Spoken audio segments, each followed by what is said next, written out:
एक बार नारद मुनि भगवान विष्णु से पूछते हैं कि ऐसी कौन सी कर्म है जिसे करने से मनुष्य के सभी पुण्य नष्ट हो जाते हैं। मनुष्य कई बार ऐसे कर्म कर देते हैं जिससे उसकी सारी मेहनत और अच्छे कर्म व्यर्थ हो जाते हैं। कृपया करके मुझे उन कर्मों के बारे में बताइए। भगवान विष्णु कहते हैं, तुमने यह सवाल पूछकर संपूर्ण मानव जाति के लिए हितकारी काम किया है। इस सवाल का जवाब संपूर्ण मानव जगत में काफ़ी मददगार सिद्ध होगा। आपको इस बारे में मैं एक कथा के माध्यम से बताता हूँ। कथा कहने से पहले आप मुझे वचन दीजिए कि आप इस कथा को पूरा सुनेंगे। जो भी इस कथा को पूरा सुनेगा मैं उसकी सदा सहायता करूँगा। इस पर नारद जी बोले, मैं इस कथा को पूरा सुनूंगा तथा इसे संपूर्ण जगत में फैलाऊंगा। भगवान विष्णु कहते हैं, एक बार एक राजा जिसकी कीर्ति चारों तरफ फैली थी, उसे राज करते करते काफ़ी समय हो चुका था। राजा की एक पुत्री और एक पुत्र भी था। अब वह राजा बूढ़ा हो गया था, उसके बाल सफ़ेद हो चुके थे। एक दिन राजा ने उत्सव का आयोजन किया। उस उत्सव में उसने अपने परिवार वालों को और अपने मित्र देश के राजा को भी बुलाया। उसने इस उत्सव के लिए अपने गुरुदेव को भी आमंत्रित किया। राजा अपने मंत्रीगण से सलाह किया कि किस तरह से इस उत्सव को और भी बेहतर बनाया जाए। तभी एक मंत्री बोल पड़ा, राजा साहब, क्यों न इस उत्सव में नाच गान को भी शामिल किया जाए। यह सलाह राजा को पसंद आ गया और उसने उस मंत्री को एक नर्तकी बुलाने का आज्ञा दिया। कुछ दिनों बाद उत्सव का दिन आ जाता है। राजा अपने सभी मित्रों का अच्छे से स्वागत करता है और खाने के लिए तरह तरह के व्यंजनों की व्यवस्था करता है। राजा अपने गुरुदेव को कुछ स्वर्ण मुद्राएं भी देता है ताकि गुरुदेव किसी भी व्यक्ति के कार्य से प्रसन्न हो तो वह उसे पुरस्कार के रूप में दे सके। राजा और रानी अपने राजकुमार और राजकुमारी के साथ अपने सभी मेहमानों को अच्छे से स्वागत करते हैं। संध्या का समय हो चुका था। नृत्य करने वाली महिला भी दरबार में उपस्थित हो गई थी। उस महिला का नाम था मयूरी। मयूरी के साथ ढोल बजाने वाले, गीत गाने वाले आदि सभी लोग थे। राजा, गुरुदेव, राजकुमारी, राजकुमार और रानी मिलकर उस नृत्य में सम्मिलित हुए। उस नृत्य में मयूरी बहुत ही सुंदर नृत्य प्रस्तुत की। गाना गाने वाले भी अच्छी तरह से गाना गाए। ढोलक बजाने वाले भी काफ़ी अच्छे से सुर ताल बना रहा था।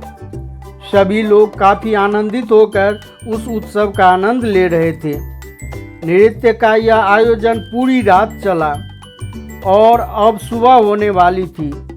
मयूरी काफ़ी थक गई थी।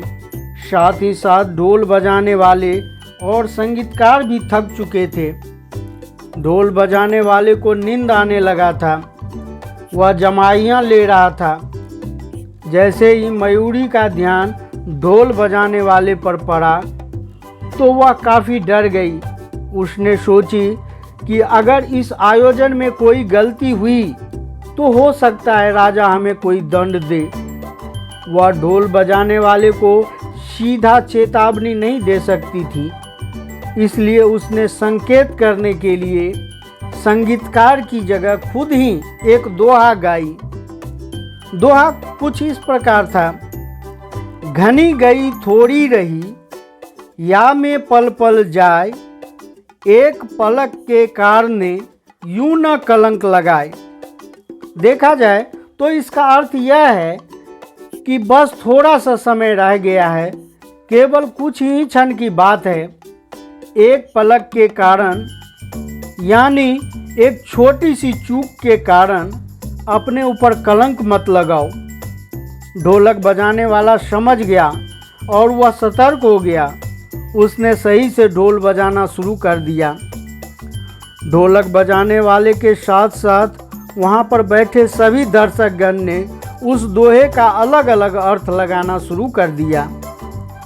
दोहा खत्म होते ही गुरुजी मयूरी के पास पहुँच जाते हैं और उसे पुरस्कार के तौर पर राजा द्वारा दी गई स्वर्ण मुद्राएं मयूरी को दे दिए।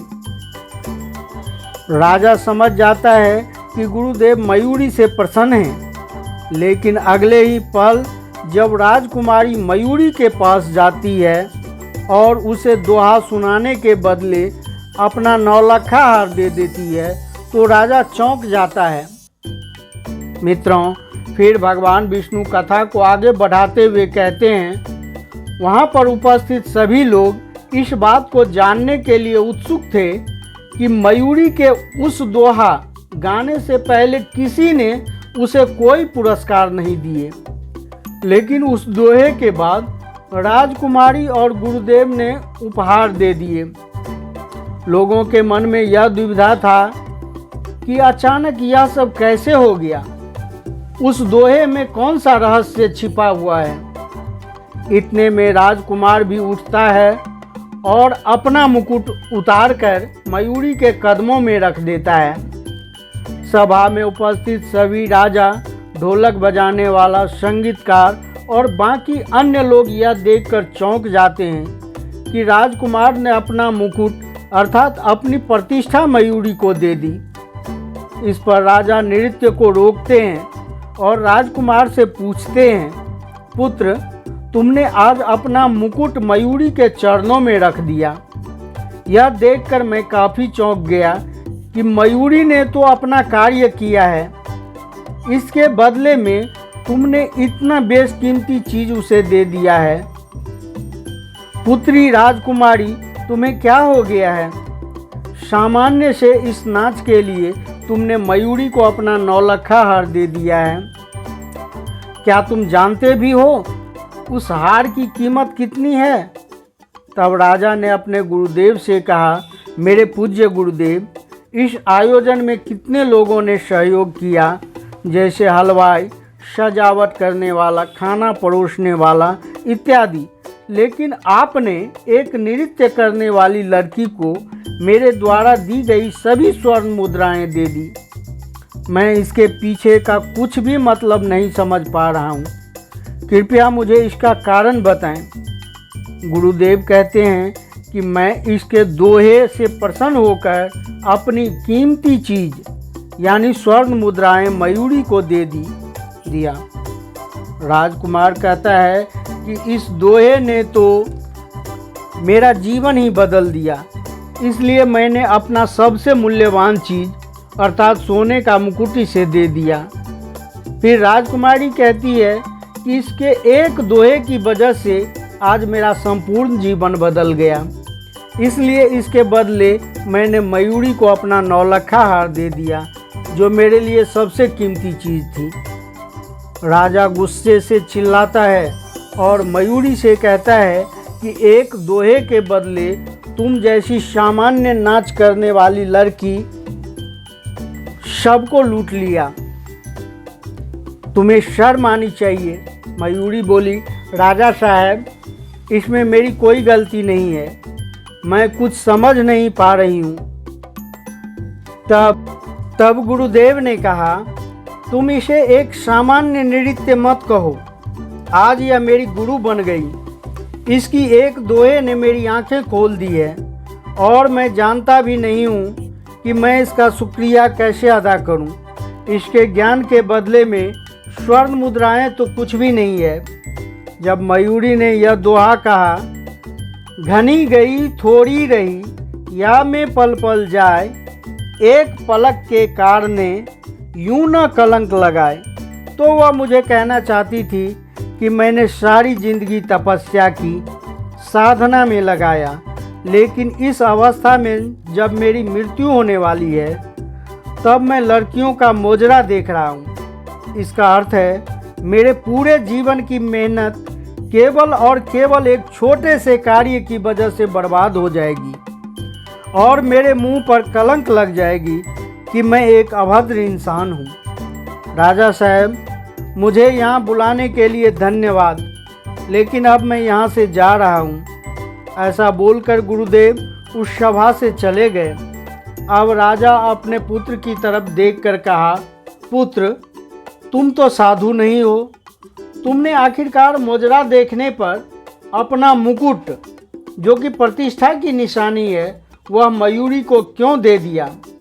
तब राजकुमार हिचकिचाते हुए कहने लगा, पिताजी, मयूरी ने जब यह दोहा कही, घनी गई थोड़ी रही, या में पल पल जाए, एक पलक के कारण यूं न कलंक लगाए, तो उसने मुझसे यह कहना चाहती थी कि अब लगभग सारा कुछ होने वाला है, अब काम खत्म होने वाला ही है।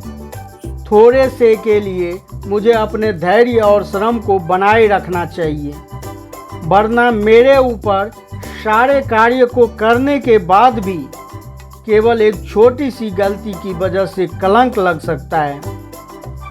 राजा ने कहा, मैं तुम्हारी बात को समझा नहीं पुत्र, मुझे विस्तार से बताओ। तब राजकुमार कहने लगा, आज मैं इस सभा के सामने अपनी एक भूल को स्वीकारना चाहता हूँ।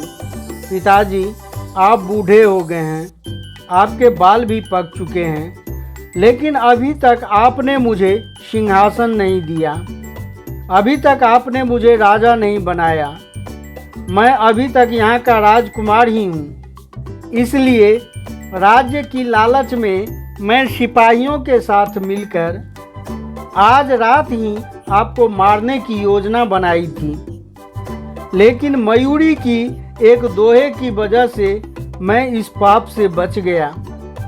मयूरी के दोहे से मुझे यह सबक मिला कि बहुत शीघ्र ही मुझे यह सिंहासन मिलने वाला है, लेकिन फिर भी तुम अपने पिता को मारकर अपने ऊपर कलंक लगाना चाहता है। तुझे जीवन में अफसोस रहेगा कि तूने एक सिंहासन के लिए अपने पिता को मारा, और तुझे सिंहासन कुछ ही समय में, आज नहीं तो कल, मिलने ही वाला है। लेकिन फिर भी तू अपने पिता को मारकर अपने ऊपर कलंक लगाना चाहता है। तुम्हें जीवन भर यह अफसोस रहेगा कि तूने सिंहासन के लिए अपने पिता को मारा। इस पर राजा ने कहा, पुत्र, तुमने यह सोचकर अच्छा तो नहीं किया, लेकिन मुझे खुशी है कि तुम्हें इस दोहे की वजह से समझ में आया कि तुम एक बहुत बड़े पाप करने जा रहे थे। मयूरी, तुम्हारा धन्यवाद, तुम्हारी वजह से आज मेरे प्राण बच गए। राजा सभा में सबके सामने घोषणा करता है कि मैं कल ही अपने पुत्र का राज्याभिषेक करूंगा और उन्हें राजा बना दूंगा। यह मेरी भूल थी कि आज तक मैंने इस बात पर ध्यान ही नहीं दिया, लेकिन अब मुझे समझ में आ गया है कि मैं वृद्ध हो चुका हूँ और मुझे यह सिंहासन युवराज को सौंप देना चाहिए। फिर राजा राजकुमारी की तरफ देखकर बोलते हैं, पुत्री, क्या मैं जान सकता हूँ कि तुमने अपना 9 लाखा हार मयूरी को क्यों दे दिया? मैं सोचता हूँ कि इसके पीछे जरूर कोई बड़ा कारण होगा।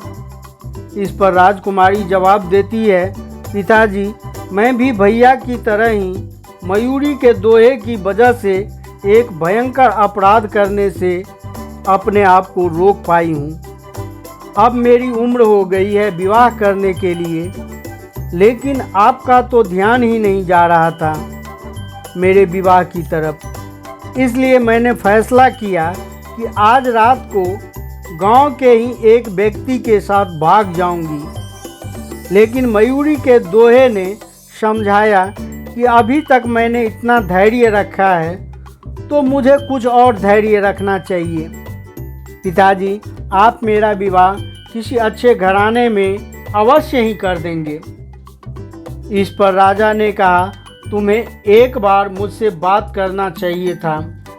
मुझे समझ में नहीं आ रहा था कि तुम इतनी जल्दी विवाह करने के लिए तैयार हो जाओगे, लेकिन आज इस उत्सव में सभी राज्यों से राजकुमार आए हैं। इसमें तुम अपना मनपसंद राजकुमार चुन सकती हो।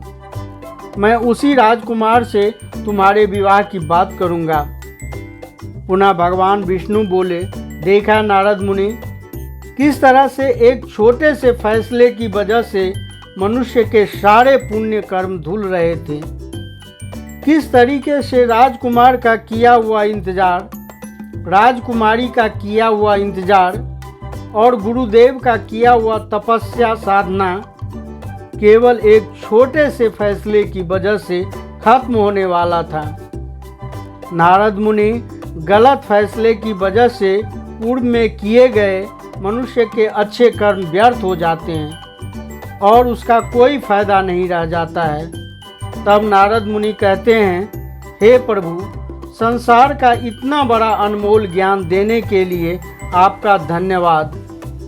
आपके इस अनमोल ज्ञान को मैं जन जन तक पहुंचाऊंगा।